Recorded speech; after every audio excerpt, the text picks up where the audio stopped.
परमात्मा को पाने तथा उसका वास्तविक लाभ प्राप्त करने के लिए पवित्र बाइबल में प्रमाण है कि प्रभु ने मनुष्य को अपना ही स्वरूप बनाया। 6 दिन में सृष्टि रचकर 7वें दिन विश्राम किया।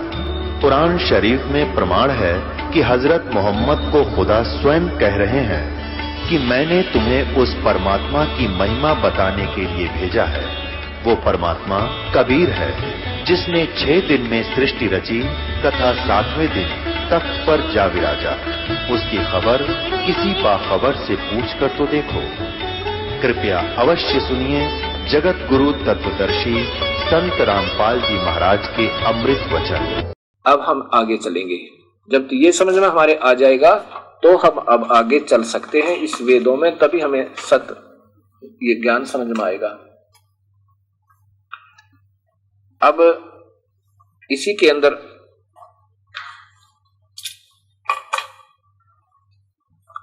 अथर्ववेद कांड नंबर 4 का अनुवाक नंबर प्रथम आपको सुनाता हूं न्यारा न्यारा करके। अब सृष्टि रचना जिन्होंने सुनी हुई है इस दास के द्वारा इस पवित्र चैनल आस्था के ऊपर बार बार बताई गई है, जिसने वो सुन रखी है वो तो अब तुरंत ही समझ जाएंगे, और जिन्होंने नहीं सुनी है वो अब फिर सुन लेंगे। क्या है कि प्रथमम ब्रह्म का एक अर्थ भगवान भी होता है।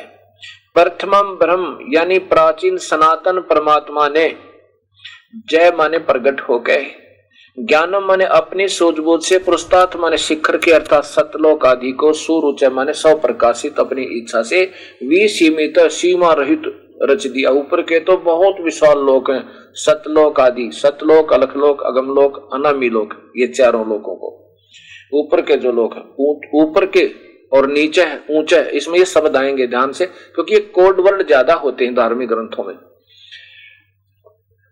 सीमा रहित वेने माने जुलाहे ने, वे माने बुनना, वेने माने जुलाहे ने, जुलाहा, जुलाहे ने अर्थात पूर्ण परमात्मा ने, ताने माने कपड़े की तरह बुनकर आव माने सुरक्षित किया, जय तथा स माने उसी, बुद्धिन्या माने मूल मालिक ने, योनि माने मूल्य स्थान, मुख्य स्थान सतलोक के, उपमा माने सदृश, जैसे लोग ऊपर हैं ऐसे ही नीचे के परब्रह्म और ब्रह्म के, परब्रह्म के 7 संग ब्रह्मांड और ब्रह्म के यानी 21 ब्रह्मांड इस काल के, ये भी उसी परमात्मा है। तो ये उनके मिलते जुलते ही, लेकिन उनमें इनमें अंतर है। एक तो मिट्टी का कप हो, एक सोने का हो, एक सटील का हो, इतना अंतर कर दिया। उसी के उपमा माने सदृश्य, मिलते जुलते, अस्य माने यह सत, यहाँ सत जैसे आपने देखा ना गीता जी के 15वें अध्याय का 16 और 17 श्लोक में कि 2 भगवान है, क्षर और अक्षर है, 2 पुरुष है। क्षर तो ये ब्रह्म है, अक्षर ये परब्रह्म है। अक्षर का अर्थ है कि वो कुछ स्थायी है और अविनाशी जैसा ही है। जैसे एक तो सफेद चीनी का कप हो, ये तो ब्रह्म समझो, इतना अस्थायी, बिल्कुल नाशवान तुरंत ही। और एक स्टील का कप हो वो भी, और एक सोने का कप हो।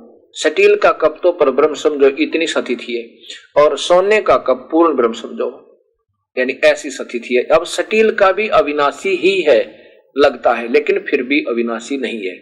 इसकी तुलना में मिट्टी वाले कप की तुलना में स्टील का, लोहे का कप काफी यानी स्थायी है, अमर ही, यानी इसको भी अविनाशी ही कहा जाता है, लेकिन वास्तव में फिर भी अविनाशी नहीं है, क्योंकि लोहे को जंग लगेगा, इस्पात समाप्त होगा, खराब हो जाएगा, मिट्टी हो जाएगी, पर सोने का अस्तित्व नहीं खराब होता। इसलिए कबीर परमेश्वर ने ऊपर के जो लोक और ऊपर के प्रभु संत जो हैं वो तो ऐसे समझो, और परब्रह्म और ब्रह्म के नीचे के ये सत कहा, सत चाहे असत, ये अविनाश, सत माने अविनाशी, पर ब्रह्म समझो यहां पर वो अविनाशी यानी स्टील के कप। सत चाहे असत है, सत माने अक्षर पुरुष अर्थात परब्रह्म के 7 शंख ब्रह्मांड। अब ये कोड वर्ड चला करें, इसमें ज्यादा है। और तथा असत क्षर पुरुष यानी इस काल के, ब्रह्म के 21 ब्रह्मांड आदि।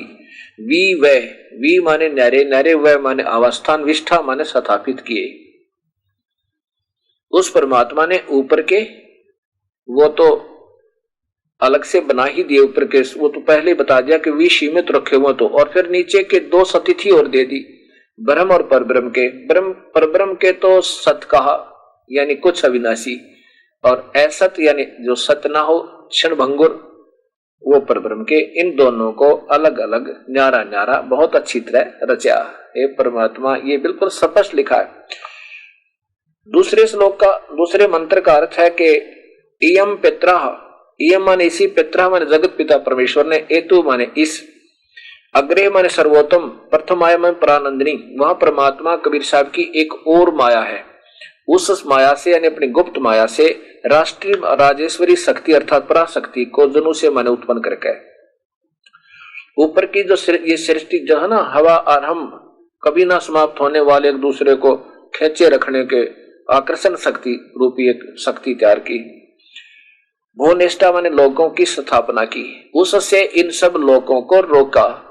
हवा आहरम, हवारम अहरम यानी जो कभी ना, जिसका शुरू और अंत ना हो, कभी ना विनाश होने वाला, कभी ना समाप्त होने वाला गुण, एक दूसरे से खेचे रखने वाला। तस्मा माने उसी परमेश्वर ने, शोरोचम माने सब इच्छा से, एतम माने इस, प्रथम माया माने पराशक्ति के द्वारा, पहले वाली शक्ति जो सबसे पहले अपनी वैसे बनाई थी। यह है हवरम अहम, एक दूसरे के वियोग को रोके रखने वाले आकर्षण शक्ति के, शरणांतु माने कभी न समाप्त होने वाले, श्री न अंत, शरणांतु माने श्री ना तो उसका प्रारंभ न अंत, यानी ऐसा उसको रोका। ये स्वभाव मतलब एक दूसरे को आकर्षण शक्ति, गुरुत्वाकर्षण जिसे कहते हैं, ये कभी न समाप्त होने वाला है, यानी एक दूसरे को रोके रखने का इसका स्वभाव गुण बना दिया। धर्मम माने स्वभाव से, दासवे माने धारण करके रोका हुआ है। अब तीसरा श्लोक है कि पर माने सर्वप्रथम, देवानाम देवताओं व ब्रह्मांडों की, जजे माने उत्पत्ति के ज्ञान को, सबसे पहले कैसे वो सृष्टि रची थी इस ज्ञान को, विद्वानस्य जिज्ञासु भगत का, जो जिज्ञासु भगत का जो वास्तविक साथी है, यह माने जो बंधु माने वास्तविक साथी पूर्ण परमात्मा ही, जनीमा माने अपने द्वारा सर्जन किए हुए को, विवक्त स्वयं ही ठीक ठीक बताता है। मालिक बिल्कुल स्पष्ट किया है प्रभु ने, काल ने, कि वो परमात्मा ही बता सका है यो कैसे कैसे रचा, और के बस की बात नहीं। ब्रह्म खुद कहता मुझे भी नहीं मालूम, ये तो वही बता सका जिसने सारा रचा। क्या क्या लिखा है, ब्रह्मणे माने पूर्ण परमात्मा ने, मध्यात्म माने अपने अंदर से अर्थात सबल शक्ति से, ब्रह्म माने क्षर पुरुष काल को, उज्भार माने उत्पन्न करके अपने सबल शक्ति से ब्रह्म की उत्पत्ति की। ब्रह्मण है, मध्यात्म ब्रह्म, उज्भार है उस पूर्ण परमात्मा ने, ब्रह्मणे माने बड़े भगवान ने, सर्व शक्तिमान परमात्मा ने अपने मध्यात्म माने सबल शक्ति से, अपने ही अंदर से इस ब्रह्म की उत्पत्ति की, इस काल की उत्पत्ति की।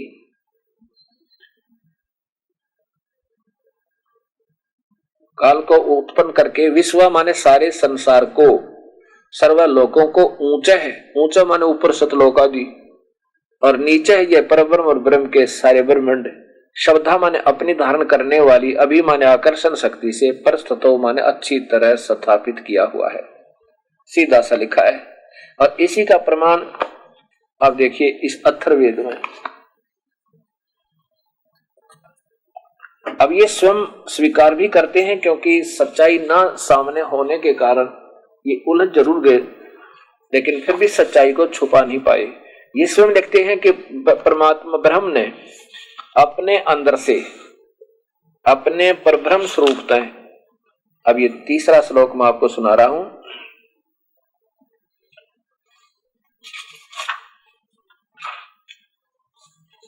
ये अथर्ववेद, ये महर्षि दयानंद संस्था द्वारा महर्षि दयानंद जी के निर्देश के आधार पर उन्होंने कोशिश की इसको सरलार्थ करने की। ये देखिएगा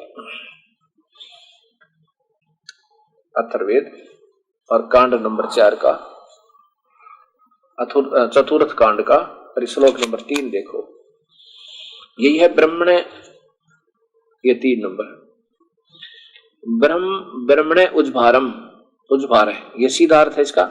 और यह इन्होंने कोशिश की है कि उसने ब्रह्म अपने परब्रह्म रूप के, ये देखो ये स्वयं मानते ब्रह्मणे माने परब्रह्म यानी बड़े भगवान, ब्रह्म भी लिख दिया ब्रह्म का अर्थ।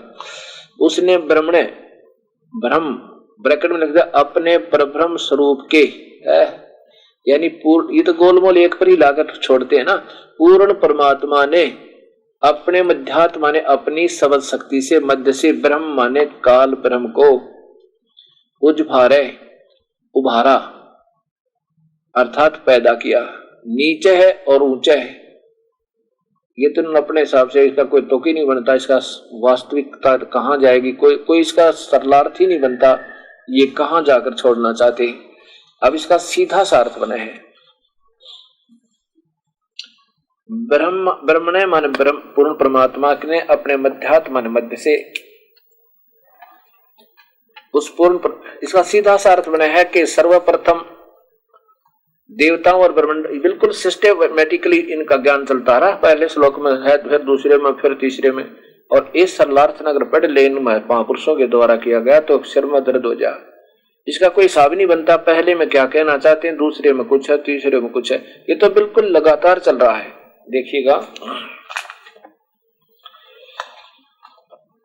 सर्वप्रथम देवता व ब्रह्मांडों की उत्पत्ति के ज्ञान को जिज्ञासु भक्त का जो वास्तविक साथी अर्थात पूर्ण परमात्मा ही अपने द्वारा सर्जन किए हुए को स्वयं ही ठीक ठीक बताता है कि पूर्ण परमात्मा ने अपने मध्य से अर्थात सबल शक्ति से ब्रह्म क्षर पुरुष अर्थात काल को उत्पन्न करके सारे संसार को अर्थात सर्वलोकों को, ऊपर सतलोक आदि, नीचे परब्रह्म व ब्रह्म के सर्व ब्रह्मांड अपनी धारण करने वाली आकर्षण शक्ति के द्वारा अच्छी तरह दोनों को रोका हुआ है। यानी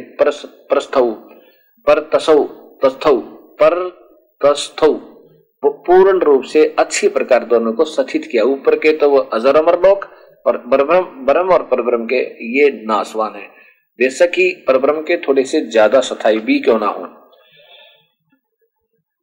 अब चौथा श्लोक है, सह माने उसी सर्वशक्तिमान परमेश्वर ने, ही माने निसंदेह, दिव्य माने ऊपर के चारों लोक, सतलोक, अलखलोक, अगमलोक, अनामी लोक आदि को, तो अकलोक आदि को, दिव्य गुणों युक्त लोकों को रत सथा माने अविनाशी रूप से रोका से सथित किया हुआ है। अविनाशी रूप में, वो तो अविनाशी कभी विनाश में नहीं आएंगे। स माने उन्हीं के समान, पृथ्वी माने नीचे पृथ्वी वाले लोक, पृथ्वी माने पृथ्वी वाले, ये परब्रह्म और ब्रह्म के ये पृथ्वी वाले लोग कहलाते हैं, और ऊपर के आकाश वाले लोग कहलाते हैं, या वो सबल शक्ति से बनाए हुए। और इसी का प्रमाण ये आपने अभी पढ़ा था इसमें पवित्र बाइबल में, क्योंकि ये शास्त्र जो शुरुआत ज्ञान है पवित्र बाइबल में, ये प्रभु का आदेश वहां तक है कि उसने ये बता दिया कि तुम्हारे खाने के लिए ये वस्तु, उसके बाद प्रभु का आदेश नहीं है। उसके बाद इन काल के निराकार ब्रह्म के फरिश्तों का, निराकार का आगे उनका ही हुआ है। जहां से प्रारंभ होता है पवित्र बाइबल, इसमें देखिएगा यहाँ पे उत्पत्ति ग्रंथ में पहले ही लिखा है कि परमेश्वर ने आदि में परमेश्वर ने आकाश और पृथ्वी की सृष्टि की। ऊपर वाले आकाश के लोक और नीचे के पृथ्वी वाले, ये पृथ्वी वाले लोक कहलाते हैं। आदि में परमेश्वर ने पृथ्वी और परमेश्वर ने आकाश और पृथ्वी की सृष्टि की, ये दिखाना चाहता हूं, क्योंकि ये शास्त्र कोई गलत नहीं, ये तो बिल्कुल श्रेष्ठ है, पर इनको समझ नहीं पाए इसलिए हम अधूरे रहे, हमें कोई ज्ञान नहीं दे पाया। तो इसी प्रकार इसमें लिखा है कि सह मानुषी सर्वशक्तिमान परमेश्वर ने, निसंदेह माने ही माने निसंदेह, दिव माने ऊपर के दिव लोक, अलख लोक, अगम लोक, अनामी लोक आदि को तो रथ सथा, वो तो अविनाशी रूप में आकाश तत्व से, आगे इसी में ऐसे लिखा पाओगे आपको, देखना दिखाऊंगा अभी, आकाश तत्व और पृथ्वी तत्व दोनों ही लिखे हैं, उनको तो अदर अमर रूप से रोक दिया। और नीचे के सह उसी के समान, पृथ्वी माने नीचे के पृथ्वी वाले लोक पर ब्रह्म के साथ संग ब्रह्मांड, ब्रह्म के 21 ब्रह्मांड को अक्षेमम माने सुरक्षा के साथ अक्षम भयात ठहराया, असकम भयात उसको ठहराया।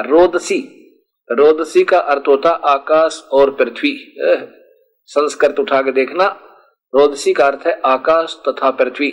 रोदसी आकाश वाले लोक और नीचे इस पृथ्वी वाले लोक, परब्रह्म और ब्रह्म के दोनों को नीचे, दोनों को ऊपर नीचे। जैसे आकाश का गुण, आकाश का एक सूक्ष्म, आकाश एक सूक्ष्म तत्व है, आकाश का गुण शब्द है और पूर्ण परमात्मा ने ऊपर के लोक शब्द रूप रचे हैं जो तेज पुंज के बनाए हैं, और नीचे के परब्रह्म अक्षर पुरुष के संघ ब्रह्मांड और ब्रह्म क्षर पुरुष के 21 ब्रह्मांडों को पृथ्वी तत्व से अस्थायी रचा है।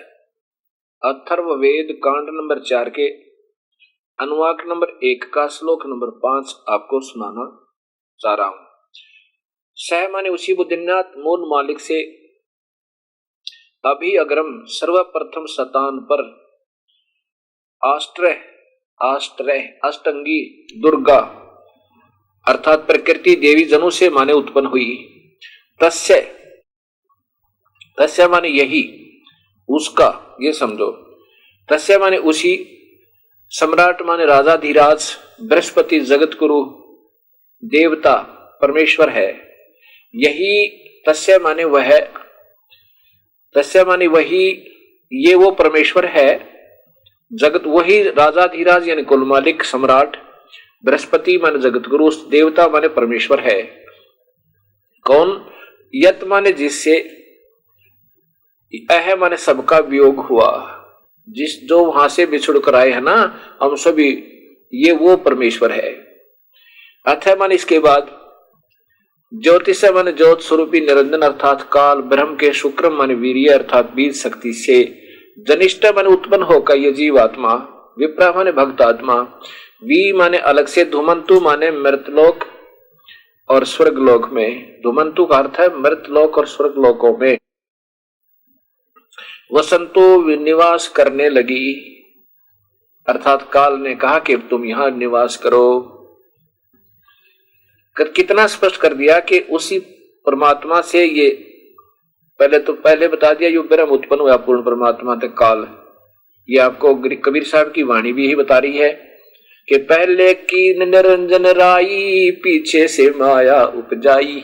पहले काल भगवान उत्पन्न किया, अंडे में सबल शक्ति तय, और पीछे दिया उस आत्मा का जिसने सबसे पहले स्वीकृति दी थी काल ब्रह्म के साथ जाने की, और दोनों हाथ जोड़ के कि मैं जाना चाहता हूं, उसका सबसे पहले स्वीकृति देने वाली आत्मा का लड़की बनाया था, अष्टंगी बनाया था। और वही परमात्मा है ये जिससे सबका योग वियोग हुआ है, जो सारी सृष्टि का रचनहार, जगत पिता, जगत गुरु, देव बंधु, यानी ये लिखा। आगे फिर छठे में कमाल किया कि वही परमात्मा सत भक्ति करने वाले को सतलोक गच्छात माने ले जाता है। नूनम माने निसंदेह, तत् माने वह पूर्ण परमेश्वर ही, अस्य माने इस, काव्य माने शास्त्र अनुकूल साधक। काव्य का अर्थ होता है शास्त्र अनुकूल साधक भक्त। आत्मा जो पूर्ण परमेश्वर की भक्ति विधिवत करता है को वापिस, मह माने सर्वशक्तिमान, देवस्य माने परमेश्वर के, पूर्वश माने पहले वाले, धाम माने लोक में। ये धाम जो ये संस्कृत बोल रहा हूं मैं, मह माने सर्वशक्तिमान, देवस्य माने परमेश्वर के, पूर्वस्य ये संस्कृत है, माने पूर्वस्य माने पहले के, धाम माने लोक में, सतलोक में, हिनोती माने भेज देता है। वही परमात्मा उस शास्त्र अनुकूल साधक को जो पूर्ण परमात्मा कबीर साहब की भक्ति करता है उसको सतलोक भेज देता है।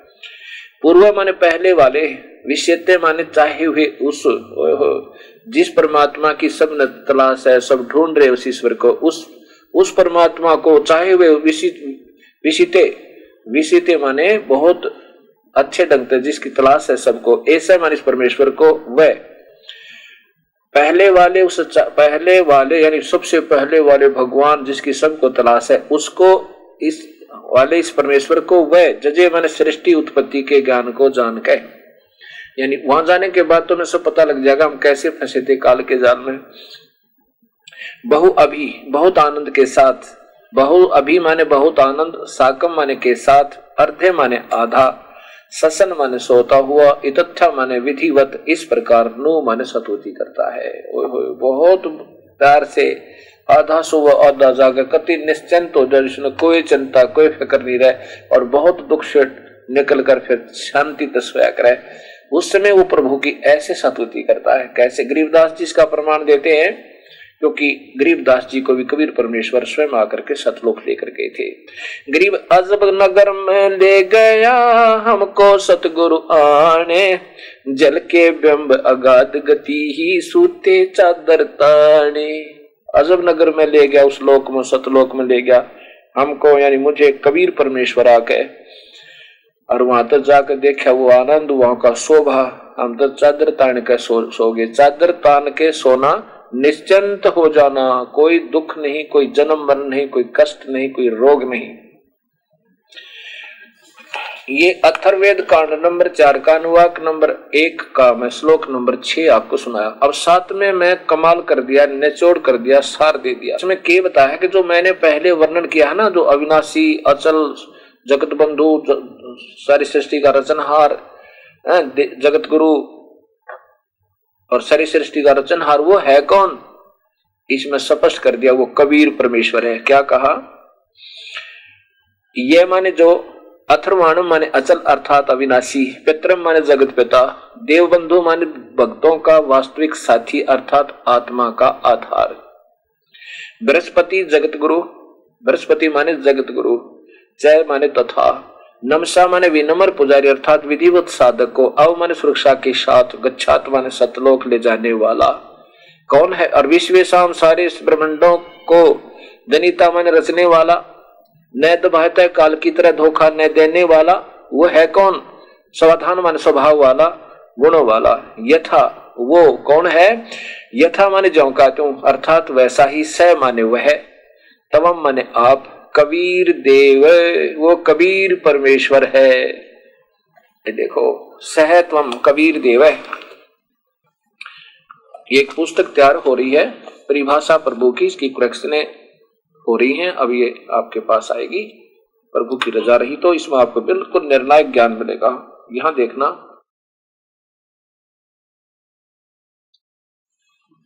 ये अनुवाक नंबर 1 4 का कांड नंबर 1 का श्लोक नंबर 7 है। मंत्र ये देखना, इसमें स्पष्ट है, ये अथर्वाणम पितरम देवबंधु बृहस्पतम नमसा आवचय गच्छात तवाम विश्वेशाम जनिता सह यथा सह कबीर देव, ये वह कबीर परमात्मा है। न दबायता स्वाधावान, किस दबायतमान धोखा न देने वाले, स्वाधावान माने गुण वाला। अब देखो, वह स्वयं ही, यह माने जो अचल अविनाशी, पितर माने जगत पिता, देवबंधु भक्तों का वास्तविक साथी अर्थात आत्मा का आधार, बृहस्पति जगत गुरु, नमसा माने विनम्र पुजारी, तथा चय माने तथा नमसा विनम्र पुजारी अर्थात विधिवत साधक को, अव माने सुरक्षा के साथ, गच्छात माने सतलोक ले जाने वाला, विश्वेशाम सर्व ब्रह्मांडों को, जनिता माने रचने वाला, न दबाता काल की तरह धोखा न देने वाला, सौदावान माने स्वभाव अर्थात गुणों वाला, यथा माने ज्यों का त्यों अर्थात वैसा ही, स माने वह, तो माने आप, कबीर देव। इसको ऐसे लिख दें तो भी और ऐसे लिख दें तो भी वो, और ऐसे लिख दें तो भी वो कबीर परमेश्वर है। बोलो सतगुरुदेव की जय। अब सभी भक्त समाज इसको अपनी मान मर्यादा को भूल के, अपने आप को एक भक्त जान के, और इस दास को अपना दास जान के, और मैं तो इन महापुरुषों के, संतों के जूतों के नीचे की जो रज होती है वो धूल समझना। मुझे दास का कोई मान नहीं, कोई अभिमान नहीं। मान अभिमान तो जब हो जब अपना हमारा कोई ज्ञान हो, ये तो शास्त्र प्रभु कहते हैं, उसी की पुस्तकों को पढ़ के हमें ज्ञान हुआ और हम उसके फिर पंसारी बन बैठे, मैं बड़ा, मैं छोटा, मैं ज्यादा जानता हूं, वो कम जानता है। कोई बात हुई? लिखा हुआ है, ठीक है, पढ़ने में नहीं आया वो बात दूसरी रही। अब फिर देख लेंगे इनको और मिलकर एक फैसला दे देंगे समाज को।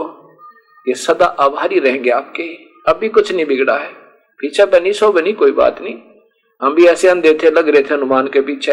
हनुमान जी की पूजा किया करता, श्याम जी की पूजा करता था, मंगलवार के व्रत रखता था, ब्रह्मा विष्णु महेश को सर्वशक्तिमान मानता था, जैसे गुरु जी मिले थे। और जिस दिन से पता लगा उस दिन से उन्हीं से किनारा कर दिया। और उन गुरुओं ने भी अब उस मर्यादा को समझना पड़ा। और जब पूर्ण गुरु मिले हमने उनका आसरा ले लिया। ऐसे ही अब करना होगा और ताकि ये जीव सुलझ सके। इस प्रकार कबीर साहब उन दोनों मजहबों को, धर्मों को, हिंदू और मुसलमानों को मगर में समझा रहे हैं। 3-4 दिन साहब वहां पर रुके। कबीर परमेश्वर पहले दिन सत्संग सुनावे, सब प्रसन्न होकर एक होकर जावे। वहां जाकर के उनके जो गुरु लोग थे, जिनकी रोजी रोटी समाप्त हुई थी, उनकी बेइज्जती हुई थी कि तो सच्चाई बता रहा है, वो कहते हैं वैसे ही कह रहा है, उसमें ऐसा नहीं है वैसा नहीं है, इसको क्या पता, ये तो गंवार है, अनपढ़ है। अब चक्कर क्या है, ये भोली आत्मा उन नकली गुरुओं के साथ तो ज्यादा रहते हैं और सत्य बताने वाले का संपर्क उनका कम होता है, इसलिए वो अधूरे गुरु उनको ज्यादा आधारित रखते हैं। बिजली खां पठान ने विनम्र भाव से प्रार्थना की, दाता वैसे तो आप कहोगे हमने स्वीकार्य ही होगा, लेकिन हजरत मोहम्मद जी ने कितना संघर्ष किया है इस सतमार्ग को प्रशस्त करने में, और उन्होंने तो कमाल कर दिया, बिल्कुल सत्य बताया है।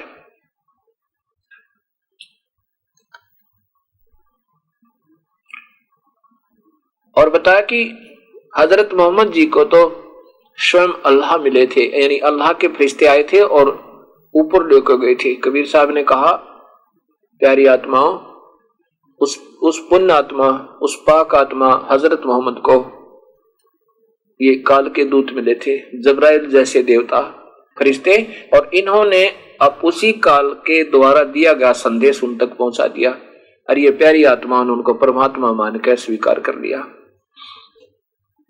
एक बात बताओ, परमात्मा की भक्ति किस लिए करते हैं? कि घर में सुख रख। जी हाँ, आज तुम कितने दुखी थे, और हिंदू और मुसलमान अपने आधार पर साधना कर भी रहे थे, क्या तुम्हें ये वर्षा हुई? नहीं हुई। अब क्यों हुई? ये तो आपकी रजा है। तो मैं क्या हूं? मैं इससे सिद्ध हुआ कि मैं तुम्हारी जो तुम साधन जिस परमात्मा पर आधारित हो, हिंदू और मुसलमान, तो उससे मैं समर्थ हुआ। तब तो सब स्वीकार करें, तो मैं उससे तगड़ा हुआ, क्योंकि आपके ब्राह्मण लोग कहते थे कि अभी संयोग नहीं है। हिंदू समाज के बता रहे थे वो महात्मा जी, जैसे गोरखनाथ जी भी, और ब्राह्मण लोग भी कहा करते पत्रे देख कर कि भाई अभी तो 3 वर्ष तो वर्षा का संयोग ही नहीं है, अर्थात आपके भगवान तो नहीं कर सके, और इसने कर दिया दास ने, तो मैं आपके उन भगवानों से समर्थ का साधक हूं, अपने आप को थोड़ा सा छुपा के।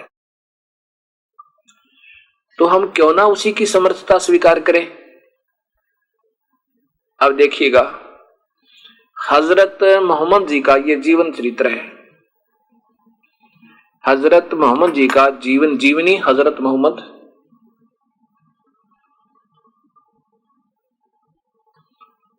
और ये कहां से प्रकाशित है?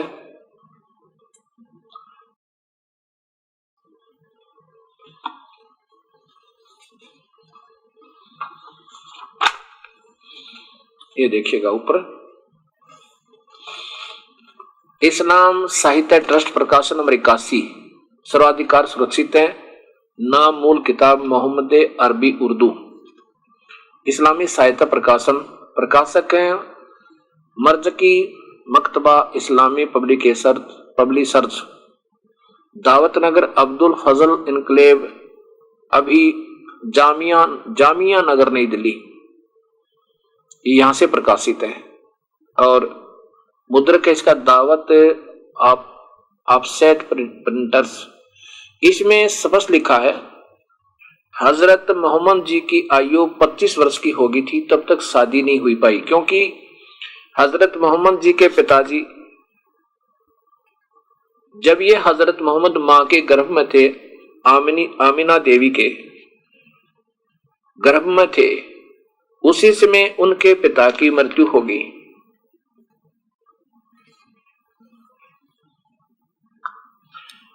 अब ये विचार करना, यतीम की तरह तो उनकी परवरिश हुई, मां पिताजी के मुख नहीं देखा हजरत मोहम्मद जी ने। और अब यही जीवनी हजरत मोहम्मद मैं आपको दिखाता हूं। कि हजरत मोहम्मद जी जब माँ के पेट में थे उसी समय इनकी मृत्यु होगी। हजरत मोहम्मद जी के पूज्य पिताजी श्री अब्दुल्लाह थे। इनके पूज्य दादाजी का नाम अब्दुल मुतल्लिब था। ये देखिए इनके प्रश्न नंबर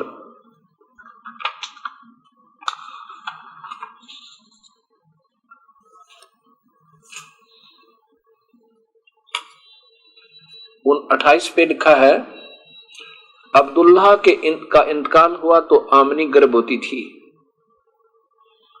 अब्दुल्ला हजरत मोहम्मद जी के पिताजी जब शरीर छोड़ के गए, हजरत मोहम्मद जी के पिताजी, उस समय आमीना गर्भवती थी, अर्थात हजरत मोहम्मद माँ के पेट में थे, पिता के तो दर्शन भी नहीं किए। और फिर यहां देखिए 29 नंबर पे, दाइयों ने सुना मोहम्मद यतीम है। अब्दुल्ला का बेटा मोहम्मद सल्लल्लाहु, दाइयों ने सुना कि मोहम्मद यतीम है, बाप के साये से सदा महरूम है, अर्थात यतीम की तरह जीवन व्यतीत करना पड़ा। और फिर एक खजीदा नाम की औरत से इनकी शादी हुई।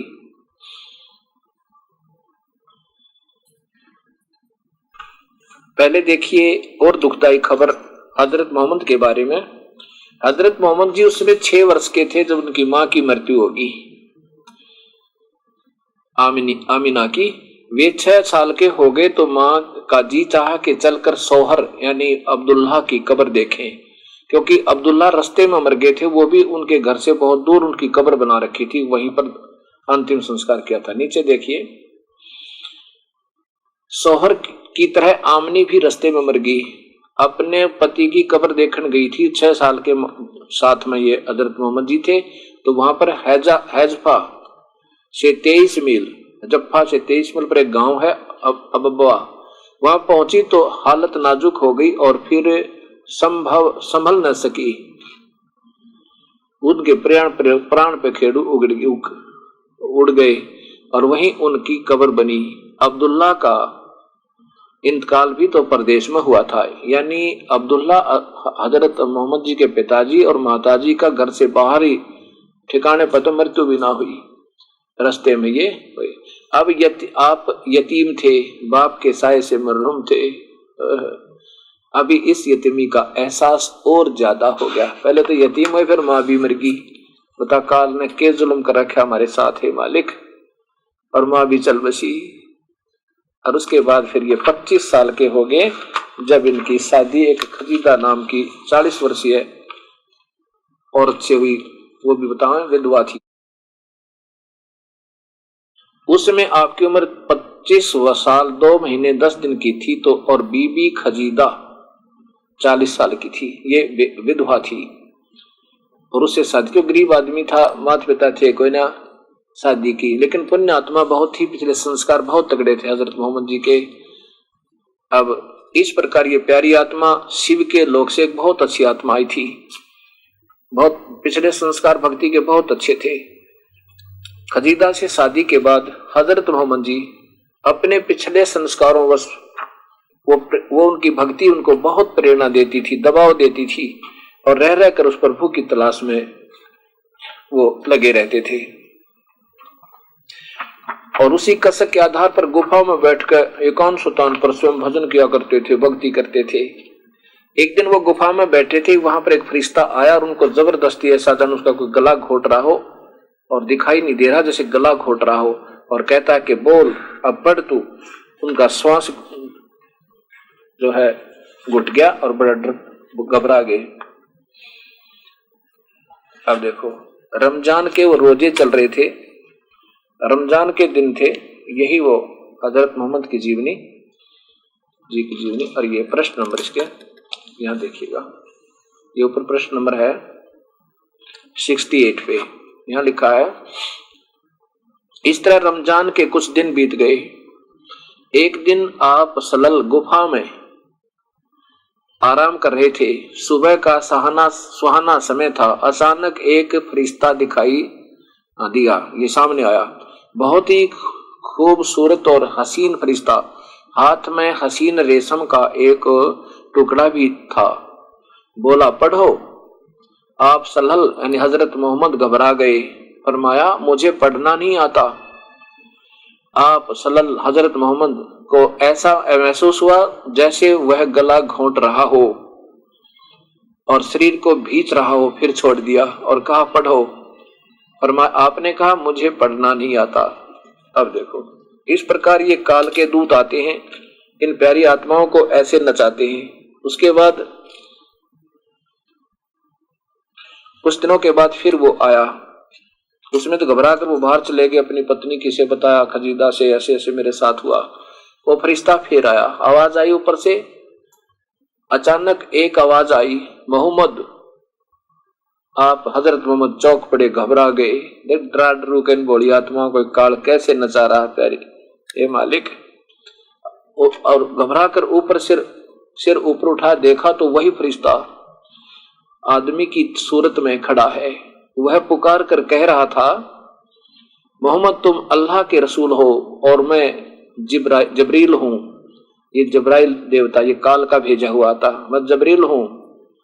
आपकी घबराहट और बढ़ी, डर से रोंगटे खड़े हो गए, भय से कदम रुक गए, कभी दाईं तरफ देखते कभी बाईं तरफ की यह सूरत आंखों से ओझल हो, लेकिन जिधर देखते वही दिखाई देता, जिधर मुंह करते उधर ही वही दिखाई देता, मौजूद होता। आगे बढ़े तो पीछे हटे या पीछे हटे, नजर नीचे करें या ऊपर उठाएं, हर तरफ ये काल का देवता, ये फरिश्ता दिखाई दिया।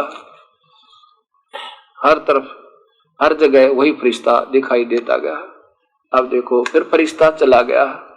आप सल्लल्लाहु खजीदा के पास आए, भय से कांपते हुए और पसीने से डूबे हुए। आते ही फरमाया कि मुझे कुछ उड़ा दो।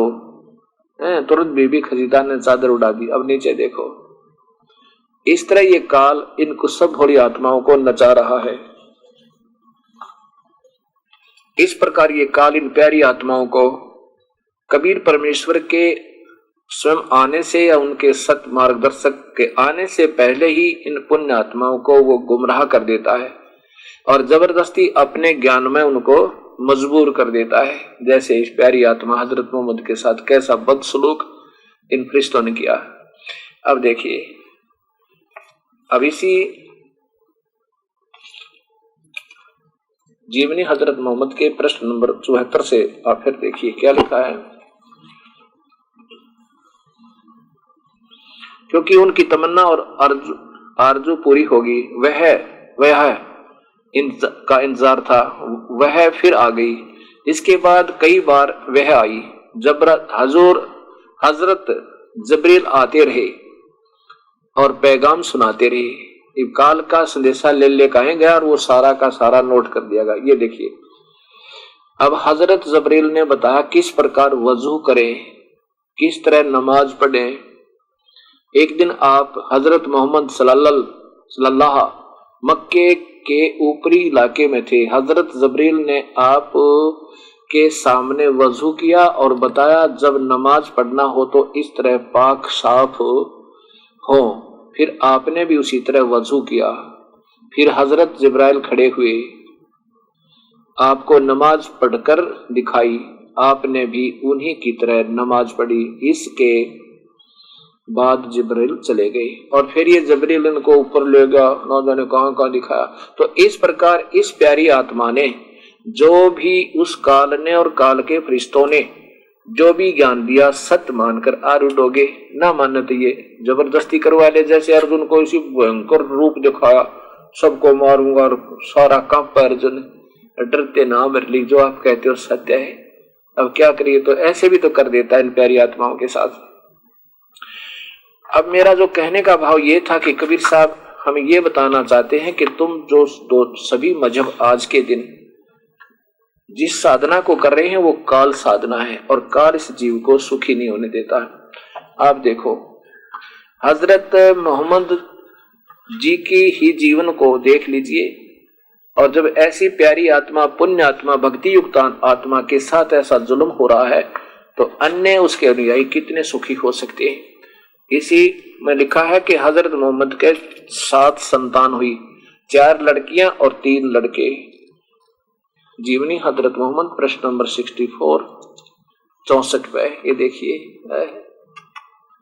ये परमात्मा। लेकिन ये मुबारक घड़ियां और खुशी के दिन जल्दी ही खत्म हो गए। 4 लड़के और 3 लड़कियां हो गई थी, खुशी और मनाई थी। आप के सब बेटे एक एक करके अल्लाह को प्यारे हो गए, मर गए। कासिम, तैयब और ताहिर, ये 3 पुत्र थे, सब अल्लाह से जा मिले। जख्म पर जख्म लगते रहे, लेकिन आप सब्र करते रहे। और क्या करे, काल में बांध रखा बेचारों को। बचपन में तो यतीमी का दुख उठाया, बड़े हुए तो मां मर गई, और फिर जिगर के टुकड़े का गम सहन करना पड़ा। अब भक्त आत्माओं,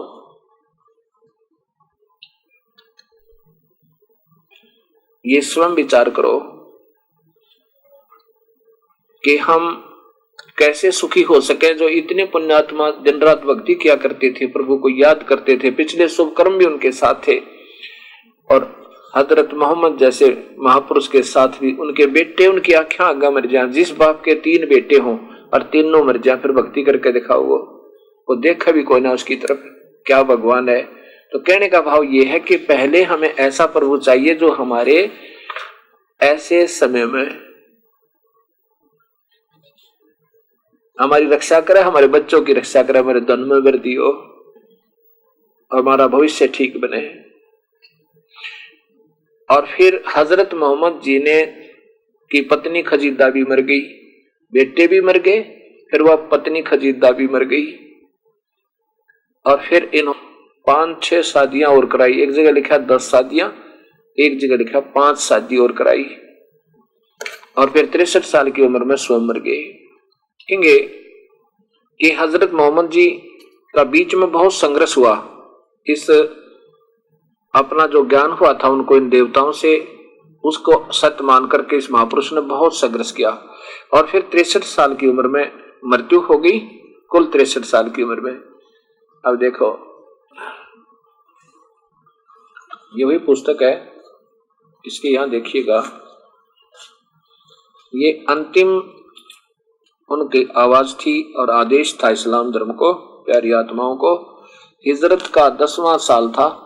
प्यारे नबी हजरत मोहम्मद को सल्लल्लाहु हज कहते हैं। हज के इरादे से मक्का रवाना हुए। आपके साथ 1 लाख से ज्यादा बहादुर साथियों का काफिला था। 1,80,000 हजरत मोहम्मद जी के अनुयायी हो चुके थे जब इनका शरीर अंत हुआ। इस हज को कहते हैं, इस हज को कहते हैं हिज्जतुल वदा, इसलिए ये हज आपका आखिरी हज था। इसके बाद आपको मक्का, काबा और अरफात की जिरात का मौका नहीं मिला। कुछ लोग इस हज को कहते हैं हिज्जतुल बलाग, क्योंकि रब का जो पैगाम पहुंचाने वाला सल्लल्लाहु दुनिया में आए थे वह वहां पूरा हो गया, यहाँ पूरा हो गया। वह पैगाम था इस्लाम धर्म। हज के अवसर पर प्यारे नबी सल्लल्लाहु अलैहि वसल्लम ने मुसलमानों के सामने एक तकरीर भी दी। वह तकरीर वास्तव में इस्लाम का दस्तूर था। शुरू करते हुए आप यानी हजरत मोहम्मद जी के ये आदेश से ध्यान से सुनना पढ़ना है। ने फरमाया, प्यारे भाइयों, मैं जो कुछ कहूँ ध्यान से सुनो, क्योंकि हो सकता है कि इस साल के बाद मैं तुमसे यहाँ न मिल सकूं। इसके बाद आप हजरत मोहम्मद सल्लल्लाहु ने सारे मुसलमानों को आखिरी वसीयतें दी की। इन वसीयतों का निचोड़ यह है कि अल्लाह की किताब और उनके रसूल की सुन्नत मजबूती से पकड़े रहना, लोगों की जान माल और इज्जत का ख्याल रखना। देखियो कमाल की बात, नीचे कोई अपमान अमानत रखे तो उसमें खयानत न करना, और खून खराबे और ब्याज के करीब ना फटकना। जो महापुरुष खून खराबा करने तो मना करे, क्या वो मांस खाने की अलाउ करेगा? कभी नहीं। इन्होंने मांस नहीं खाया हजरत मोहम्मद जी ने, और ब्याज भी मना करे जो, तो बताओ वो कहेगा कि तुम बकरे खाओ और ऐसा करो वैसा करो। ये सिर्फ बाद में इन जीव के चठोरों ने, इन काजी और मुल्लाओं ने, और साथ में ये किसी में प्रवेश करके ये प्रेत आत्मा, ये फरिश्ते और डरा डरू को कहते मैं फलाना बोल रहा हूं, मैं ऐसे कर दूंगा, मैं वैसे कर दूंगा, तुम ऐसे लोग बोलो। इन बड़ी आत्माओं ने डरा डरू के ये आगे गलत आदेश दे देते हैं। अब यहां बात विशेष विचारनीय है। गरीबदास जी कहते हैं कि अल्लाह अरस कुरस पर अल्लाह तकत है और खालिक बन्नी खाली, वह पैगंबर पाक पुरुष थे साहिब के अब्दाली। ये हजरत मोहम्मद जी जैसे महापुरुष जितने भी उससे पहले पैगंबर आए हैं वो बहुत पुण्य आत्मा थी। और फिर कहते हैं कि नबी मोहम्मद नमस्कार है, ये तो पुण्य आत्मा आदरणीय थी। और राम रसूल कहाया, 1,80,000 को सौगंध जिन नहीं कर चलाया। 1,80,000 हजरत मोहम्मद जी के सीधे मुसलमान अनुयायी थे। उनको कसम है, मैं कसम खाकर कहता हूं कि उन्होंने बेचारों ने, गरीबदास जी कहते हैं कि उन्होंने कभी कर्द नहीं चलाया, कभी मांस नहीं खाया। और फिर क्या बताया कि अरस कुरस पर अल्लाह तकत है, खालिक बन्नी खाली, वो पैगंबर पाक पुरुष थे साहिब के अब्दाली। वो तो नेक आत्मा थी, प्रभु के कृपा पात्र। ये जुल्म त्याग दो और उस परमात्मा की भक्ति करो जो पूर्ण सुखदाई। ये काल तो ऐसे चक्कर में डाले रखेगा जैसे हजरत मोहम्मद जी का जीवन सारा पढ़ ले, इंसान आंखों से आंसू नहीं सुखाए। हम पढ़ते हैं ये सोचकर वो तो महान थे, उनको कष्ट नहीं हुआ होगा। हुआ जी वाह, कष्ट नहीं हुआ करे, काल ने सबको नचा रखा है। अब मेरे सामने मेरे 3 पुत्र मर जाते, मैं सपने में भगवान याद नहीं करता, ऐसे अल्लाह ने कौन याद करे? क्योंकि ये काल सबको खाता है, अपने पुत्रों को भी नहीं बख्शता, ब्रह्मा विष्णु महेश को भी खाओगा। माया आदि निरंजन भाई, अपने जाए आप खाई। ये तो अपना ना आप खावे और उसी की हम पूजा कर रहे हैं। इसलिए कबीर परमेश्वर ने उनको समझा, सभी के सभी हिंदू और मुसलमान एक हो गए। कबीर साहब ने कहा हिंदू तो हिंदू बन जाओ और मुसलमान मुसलमान बनो। बीड़ी शराब मांस तंबाकू बिल्कुल मत छूना, ठीक है, नमाज करो और तुम गीता पढ़ो, लेकिन नाम वो जपो जो योद्धास पर। मैं बताऊं, ऐसे उस समय के जो जितने हिंदू और मुसलमान थे, बिल्कुल श्रेष्ठ आत्मा, अपने सब बुराइयों को त्याग कर नाम जपन लगे। आने वाले समय 600 साल हो गए, उनको 550 वर्ष हो गए। अब फिर वो बुराइयां, क्योंकि नकली गुरु फिर चालू कर देते हैं, वहीं के वहीं फिर आ जाते हैं। इस प्रकार कबीर साहब ने वहां समझा। फिर एक कहने लगा, जी हमारे कोई संतान ही दाता, दया करो, आशीर्वाद दे दिया, उनका संतान होगी। अब वहां पर उस मगर नगर में एक पूरा मोहल्ला बना हुआ है, उसका नाम लिखा है मोहल्ला कबीर करम। कबीर करम माने कबीर की कृपा से बसा हुआ वो मोहल्ला, पूरा मोहल्ला बना हुआ है। बताते हैं कि हमारे दादा जो थे वो 7वें 8वें 14-15 पहले जो पीढ़ी दादा था, जिसके संतान नहीं थी, जो सतगुरु के चरणों में आया था, उसकी आयु लगभग 65 से भी ऊपर उम्र हो गई थी। दोनों की कोई संतान नहीं थी, पर आशीर्वाद देते 10वें महीने पुत्र हुआ था। और फिर ऐसे 2-3 पुत्र हुए और उससे फिर ये सतगुरु कबीर साहब का की रजा से वो उनका मोहल्ला बना।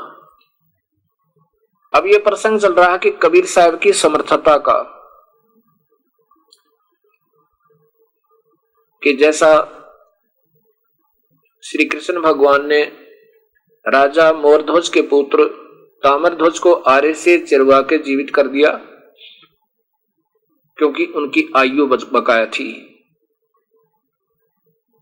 इसलिए उनको जीवित कर सकते हैं। ऐसे मरे हुए को, कटे हुए टुकड़ों को 1 सेकंड में ये भगवान जोड़ सकते हैं, यदि उनकी आयु बकाया है तो।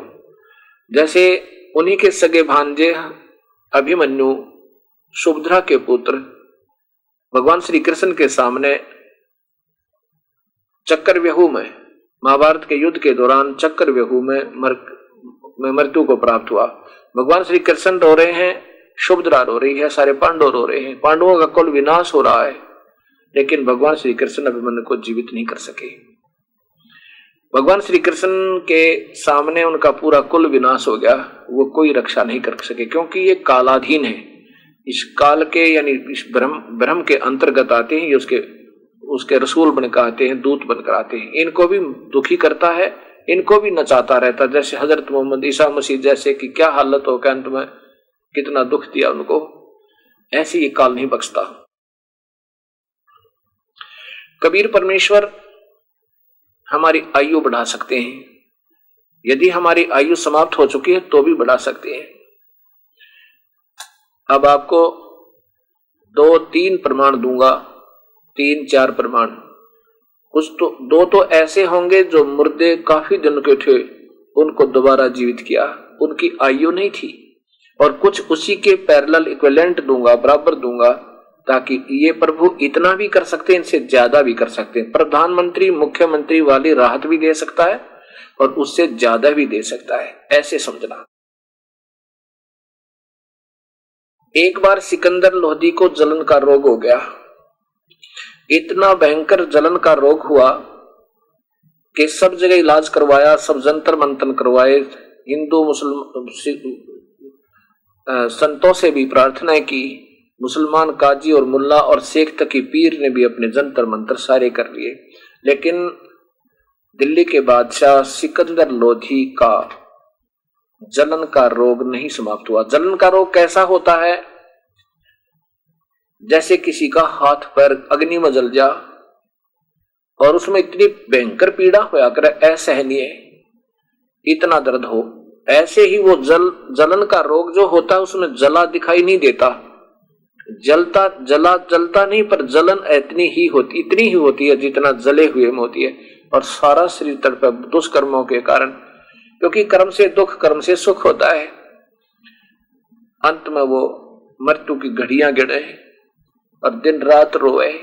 किसी ने बता दिया कि काशी में कबीर नाम के महान आत्मा परमेश्वर तुल्य आए हुए हैं, अगर वो मेर कर दें तो बेड़ा पार हो जाए। सिकंदर लोधी ने वहां चलने का तैयारी की, काशी में, बनारस की तरफ, और पहले घुड़सवार दूत भेज दिए कि काशी नरेश वीर देव सिंह बघेल से कहो कि राजा बादशाह आ रहे हैं। अब वो सभी नवाब, सभी राजा, छोटे छोटे राजा दिल्ली के बादशाह के अंतर्गत आते थे। उसी समय वीर देव सिंह बघेल ने पूरी व्यवस्था अपने रेस्ट हाउस में कर दी, खूब सजा दजा दिया। हाथी पर बैठकर सिकंदर लोधी वहां कई दिनों में पहुंचा। जाते ही राजा सिकंदर लोधी के खाने की, चाय पानी जलपान की तैयारी की। मेज के ऊपर के नाना प्रकार के काजू, दूध, किशमिश, जूस, फल फ्रूट सब रख दिए, और सिकंदर लोधी मायूस हुआ बैठा है। वीर देव सिंह बघेल प्रार्थना करते, परवदिगार भोजन पाओ, नाश्ता करो, दाता जलपान करो, भोजन पाओ। सिकंदर ने कहा, वीर सिंह भाई मैं कुछ नहीं खा सकता, मेरी तो बहुत बुरी हालत हो गई है। और इसका यहां सुना है कि कोई कबीर नाम का कोई संत साधु है, और वो मेरे इस दुख का अंत कर सकता है, क्या आपको मालूम है उनमें कोई शक्ति है? सिकंदर लोधी ने वीर देव सिंह बघेल काशी नरेश से कहा, पूछा। अब वीर देव सिंह बघेल की आंखों में पानी आ गया और कहा, परवरदिगार आप ठीक ठिकाना आ गए, अब बादशाह आप ठीक ठिकाना आ गए, अब आपका दुख का समाप्त होने का समय आ गया, यानी समाप्त है समझो, आप सही जगह पर आ गए। और ये वही परमेश्वर है, ये वही कबीर है जिसने उस दिन वो गाय मरी हुई और उसका बच्चा भी जीवित किया था। ओहो, वो को कबीर है, और ज्यादा उत्साहित हो गया, भाई अवश्य बात बनेगी। मेरे तो इस शेख तक ही ने बता दिया कि वो जादू जंतर जाना था, और कभी ऐसे मुर्दे गऊ कटी हुई जीवित हुआ करती है, वो तो जादू करके दिखा दिया, कटा हुआ दिखा दिया, फिर जोड़ दिया, ऐसे हो जाता। अब ये नकली गुरु होते हैं ना, ये तो ज्यादा संपर्क में रहते हैं, तो राजा ने सोच लिया भाई ऐसे जादू भी कर दिया होगा, चलो हो गया सो हो गया। लेकिन अब वो बात फिर याद आई, ओहो ये वही कबीर है, अकां जी वही कबीर है। तो सिकंदर लोधी ने कहा कि वीर सिंह जल्दी बुलवा दे, मैं बहुत दुखी हो रहा हूं, जल्दी बुलवा दे उस कबीर को। अब वीर देव सिंह बघेल कहने लगा, प्रभु ए मालिक, वैसे तो आपकी इच्छा, जैसे आप कहोगे ऐसे कर देगा आपका दास, बुला दूंगा, लेकिन कहा करते हैं संतों को बुलाना नहीं चाहिए। और बुला भी लिया हमने, वो हमारे राज आदेश से आ भी गए और उन्होंने रजा नहीं बख्शी हृदय से, तो कोई लाभ नहीं होगा दाता, वैसे आपका जैसा आदेश हो मैं तैयार हूं। तब सिकंदर लोधी कहने लगा, भाई वीर सिंह मत बुलाना, मैं चलूंगा। जब 800 किलोमीटर आ गया तो और आधा 1 किलोमीटर और चलूंगा।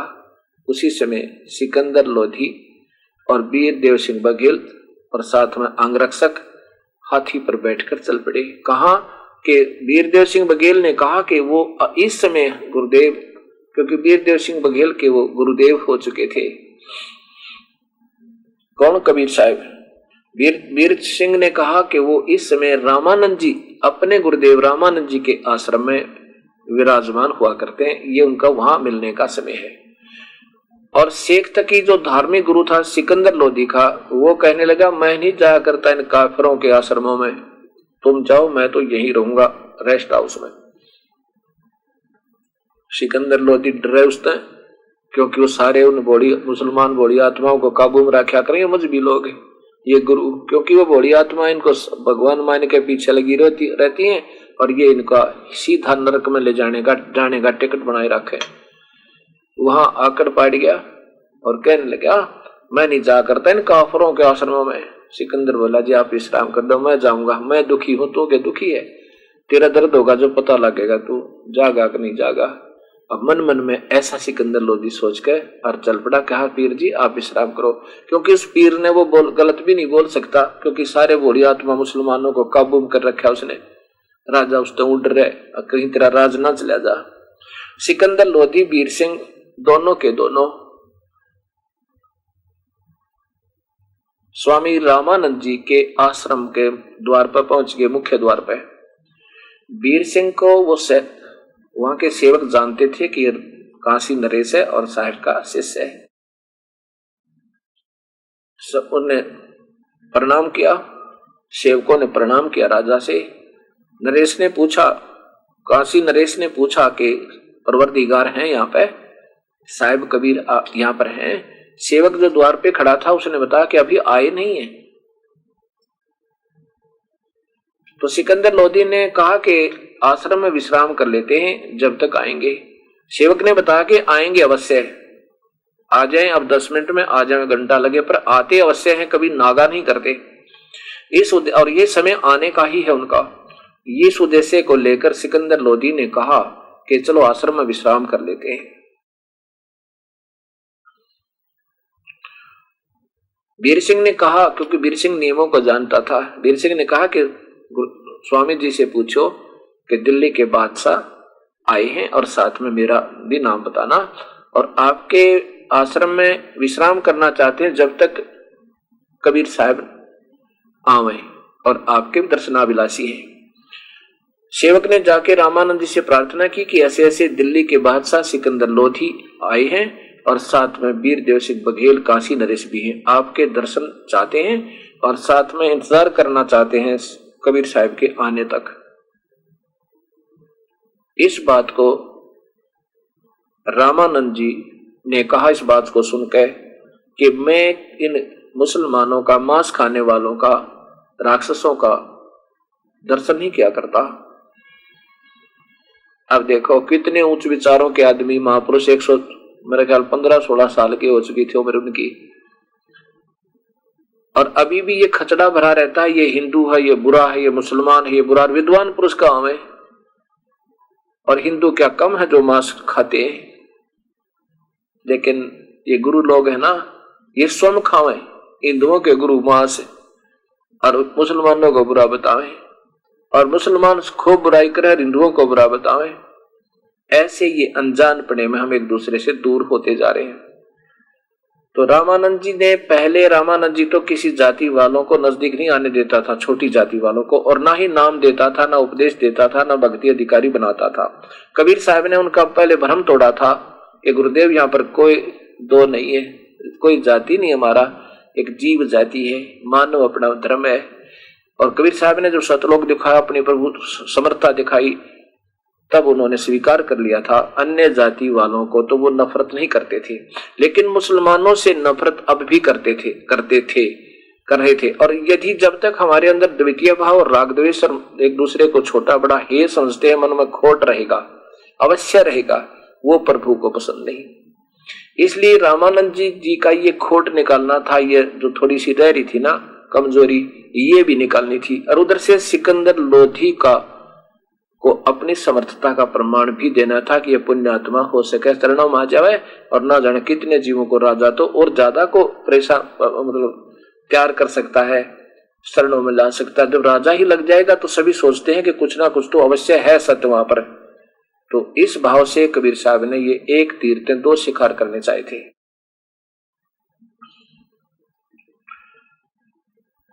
तो सेवक ने आके बताया वीर सिंह बघेल को कि साहब ने मना कर दिया।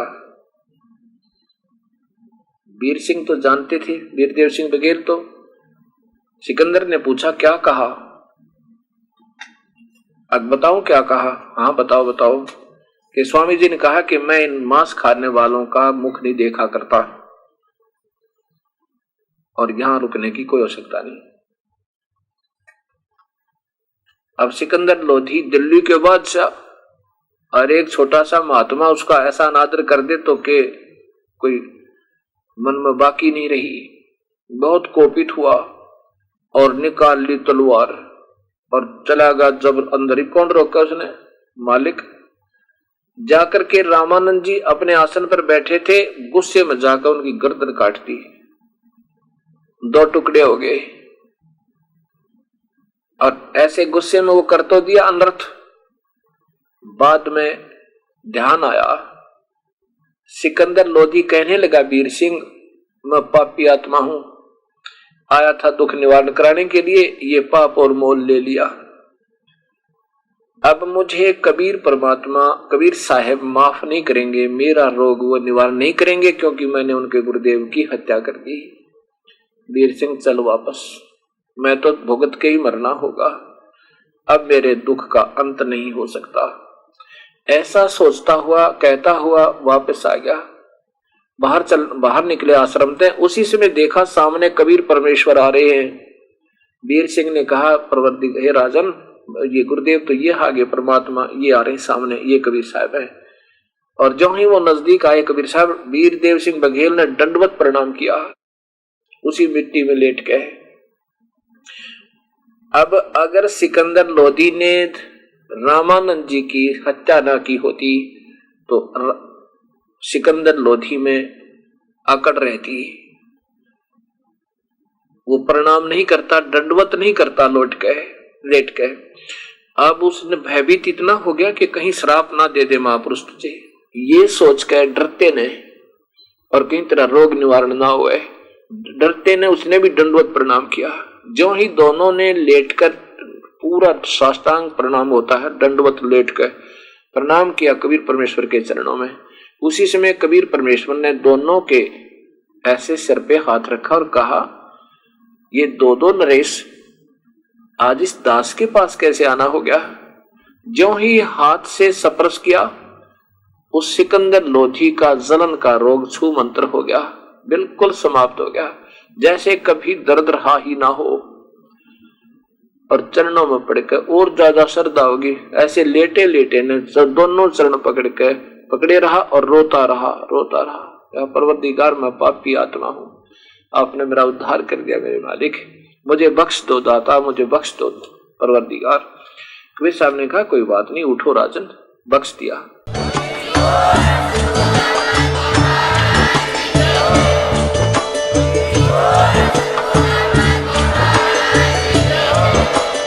आप सुन रहे थे जगत गुरु तत्वदर्शी संत रामपाल जी महाराज जी के मंगल प्रवचन। अधिक जानकारी के लिए विजिट कीजिए हमारी वेबसाइट www.jagatgururampalji.org। संत रामपाल जी महाराज जी के शुभ आशीर्वाद से पूरे विश्व भर में 500 से भी ज्यादा नाम दीक्षा केंद्र हैं, जिन पर संत रामपाल जी महाराज जी द्वारा ऑनलाइन निःशुल्क नाम दीक्षा दी जा रही है। अपने नजदीकी नाम दीक्षा केंद्र का पता करने के लिए संपर्क करें 8222880541।